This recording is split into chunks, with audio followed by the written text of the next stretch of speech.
Hello all.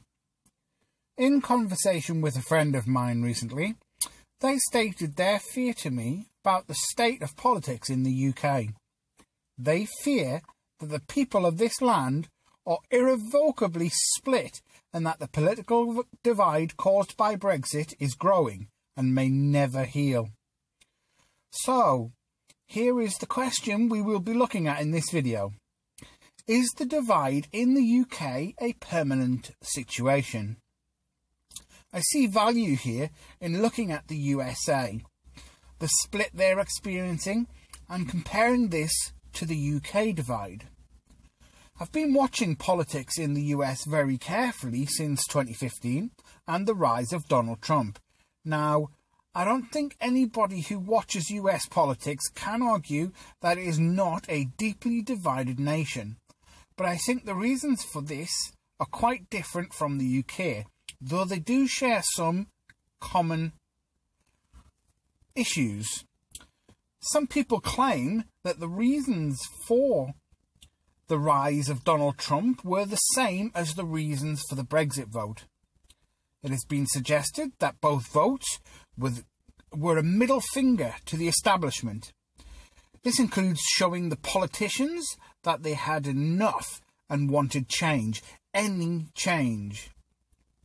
In addition to politicians, these were votes against what was seen as a biased and deceitful fourth estate, the media.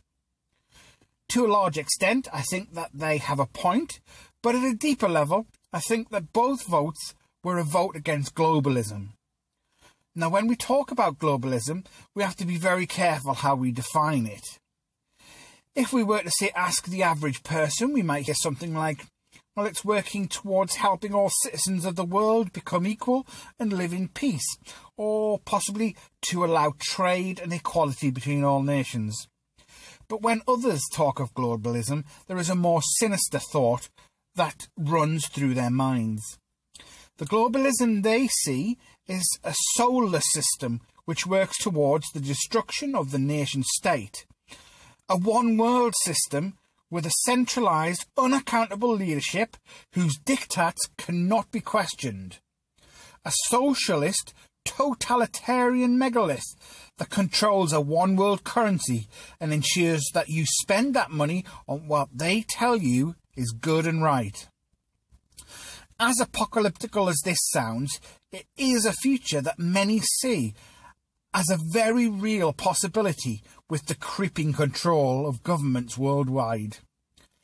So I believe that the vote for Brexit and the vote for Donald Trump were in part a result of a feeling of opposition to the status quo and unhappiness at the increasingly globalised system they were seeing infuse their lives. And similarly, in both countries, the reaction from much of the press has been one of bewilderment, confusion and subversion. In the US, to a much larger extent than the UK, the press has not accepted that Trump is their president and has spent the last 3 years doing all they can to discredit and remove him from office. Now, in the UK, we have those biases against Brexit, as I have discussed in previous videos, with the most coverage being given to the Remainers, anti-Brexit, Project Fear, and anti-democratic commentators. Now, coming to the very difficult issues that these countries are facing, in the US, the divide is much down the partisan line. On one side, there are the Republicans, the right of centre in politics. They have rallied behind Trump with all of his faults, despite the US media claiming that the party would collapse because of the then candidate Trump. Many of those who support Donald Trump will not take part in polling nor step forward to announce that they will be who they will be voting for fear that they will be branded racist, sexist, homophobic and all the other monikers that have been hurled at the president. However, these people will still vote for Trump as an alternative no longer shares their values. On the left of centre, we have the Democrats.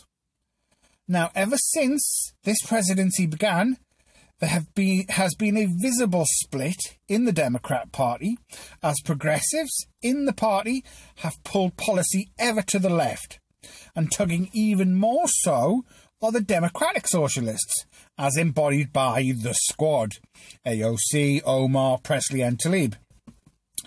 You only have to look at the Democratic candidates and some of their policies on show, such as open borders, free healthcare for immigrants, etc., to see how far left the party is drifting. Now, these divides in America run deep, and one can't see how this can easily be resolved without one of these parties collapsing. Now, this is clearly very different to the issues we're facing in the UK. Our split is between those who want us to leave the UK and those that want us to remain, and the partisan divide of the left versus right plays very little role in this. The vote was taken in 2016 and the decision made by the majority that we must leave.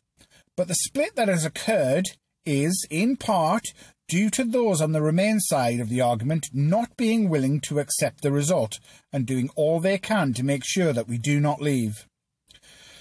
The question again then is the divide in the UK a permanent situation? And the answer to this, I believe, depends on what happens from here. I think that Stephen Woodford of Rationality Rules puts this better than I could. I paraphrase, the only rational thing to do would be to honour the result, leave the EU, then decide as a nation whether we want to join back with them and accept their terms and conditions through a referendum.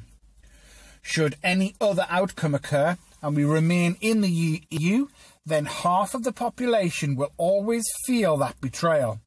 The split would remain for decades, and to them, democracy would be a distant memory. Thanks for your time.